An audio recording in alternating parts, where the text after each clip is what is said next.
بسم اللہ الرحمن الرحیم۔ السلام علیکم۔ قوم سبا پر اللہ کے عذاب کا واقعہ۔ ناظرین، اہل سرسار کی ایک قوم جسے قوم سبا بھی کہا جاتا ہے، اللہ تعالیٰ کی بے شمار نعمتوں کے اندر زندگی گزار رہی تھی۔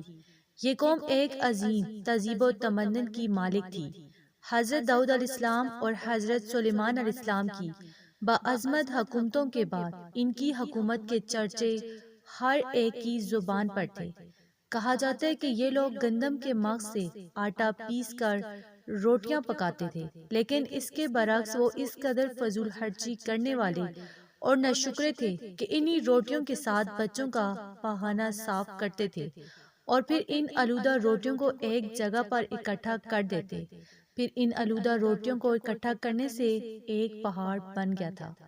پھر ایک سوالیہ شخص نے وہاں سے گزرتے ہوئے ایک عورت کو دیکھا جو روٹی کے ساتھ بچے کے پاخانہ کے مقام کو صاف کر رہی تھی۔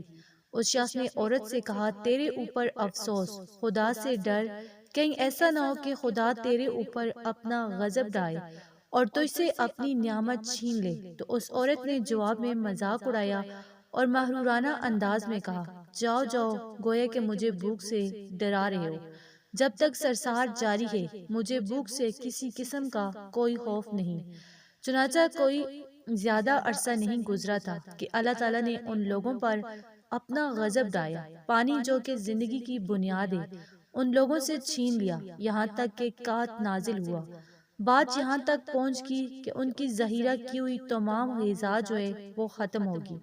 آخرکار وہ مجبور ہو گئے۔ پھر وہ دوبارہ انہی آلودہ روٹیوں پر ٹوٹ پڑے جو ان لوگوں نے اکٹھی کر کے پہاڑ کی مانند ڈھیر لگایا ہوا تھا، بلکہ وہاں سے روٹی لینے کے لیے صف لگتی تاکہ ہر کوئی وہاں سے اپنے حصے کی روٹی لے سکے۔ کفران نعمت، قحط اور ان کی بدحالی کے بارے میں متعدد روایات موجود ہیں۔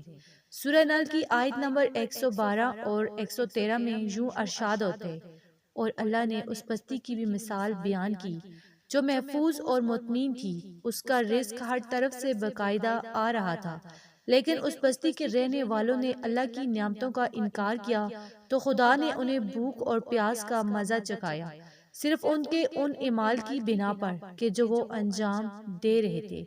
اور یقیناً ان کے پاس رسول آیا تو ان لوگوں نے ان کو جھٹلایا، تو پھر ان تک عذاب آ پہنچا کہ یہ سب ظلم کرنے والے تھے۔ ایسی قوم سبا کے بارے میں ایک اور واقعہ بیان ہوتا ہے کہ ان لوگوں نے اپنی زراعت کو بہتر طور پر کاشت کرنے کے لیے پانی ذخیرہ کرنے کی خاطر بلکہ دو پہاڑوں کے درمیان ایک بہت بڑا بند محرب تعمیر کیا ہوا تھا۔ سوراخ اور دوسرے پہاڑوں سے گزرا ہوا پانی اس بند میں آ کر وافر مقدار میں جمع ہو جاتا تھا۔ قوم سبا نے اس پانی سے صحیح طور پر استفادہ کرتے ہوئے وسیع و عریض اور بہت سے خوبصورت باغات لگائے اور کھیتی باڑی کو رونق بخشی۔ ان باغات کے درختوں کی شاخیں اس قدر پھلوں سے لدی ہوئی ہوتی تھی، کہتے ہیں کہ اگر کوئی شخص سر پر ٹوکری رکھ کر ان کے نیچے سے گزرتا تو پھل خود بخود ٹوکری میں گرنا شروع ہو جاتے اور قلیل مدت میں ٹوکری تازہ پھلوں سے بھر جاتی۔ لیکن ان نعمتوں کی کثرت نے انہیں شکر کرنے کے بجائے سرمست اور غافل کر دیا تھا، یہاں تک کہ ان کے درمیان بہت بڑا طبقاتی نظام وجود میں آ چکا تھا۔ ان میں سے صاحب اقتدار لوگوں نے اور ضعیفوں کا خون چوسنا شروع کر رکھا تھا، یہاں تک کہ ان لوگوں نے خدا سے ایک حمقانہ التماس کی جس کا ذکر سورہ سبا کی آیت نمبر 19 میں ملتا ہے۔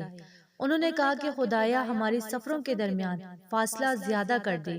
انہوں نے اللہ تعالیٰ سے یہ التماس اس لیے کیا تاکہ غریب بے نوا لوگ، عمرہ اور ثروت مند ان کے ہمراہ سفر نہ کریں۔ ان کی خواہش یہ تھی کہ آبادیوں کے درمیان خشکی ہو اور فاصلہ بہت زیادہ ہو تاکہ تنگ دست اور کم آمدنی والے لوگ ان کی طرح سفر نہ کر سکیں۔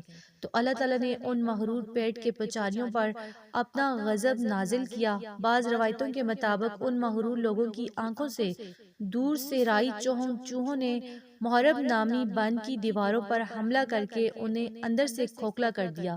ادھر سے بارشیں زیادہ ہوئی جس کی وجہ سے سیلاب آ گیا اور اس بند میں پانی بہت زیادہ اکٹھا ہو گیا۔ اچانک بند کی دیواریں ٹوٹی اور اس میں سے ایک بہت بڑا سیلاب آیا جس میں تمام دیہات، آبادیاں، مال مویشی، باغات، کھیتیاں ان کے محل اور گھر پانی میں غرق ہو کر نابود ہو گئے۔ ان کے باغات اور زراعت میں سے صرف بیری کے درخت اور کچھ جھاڑیاں بچی تھی۔ خوش الحان پرندے وہاں سے کوچ کر گئے تھے، جبکہ الوؤں اور کووں نے قوم سبا کے کھنڈرات میں اپنے گھونسلے بنا لیے تھے۔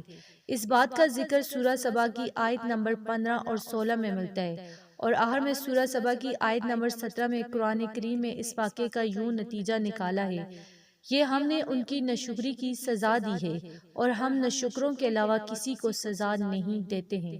تو میری دعا ہے کہ اللہ پاک ہم سب کو صراط مستقیم کے راستے پر چلنے کی ہدایت نصیب فرمائے، اور ہمیں عقل و دانائی نصیب فرمائے، اور ہمیں اللہ اپنا شکر گزار بندہ بنائے، اپنی ہر چھوٹی بڑی نعمت کا شکر گزار بنائے، اور اللہ ان غافلین میں شامل نہ کرے جنہوں نے اپنی زندگی غفلت میں اللہ کی ناشکری میں گزاری۔ ناظرین، اگر آپ کو ویڈیو اچھی لگی، اسے آپ نے لائک کرنا ہے، شیئر کرنا ہے، اور چینل کو سبسکرائب کرنا ہے۔ جزاک اللہ۔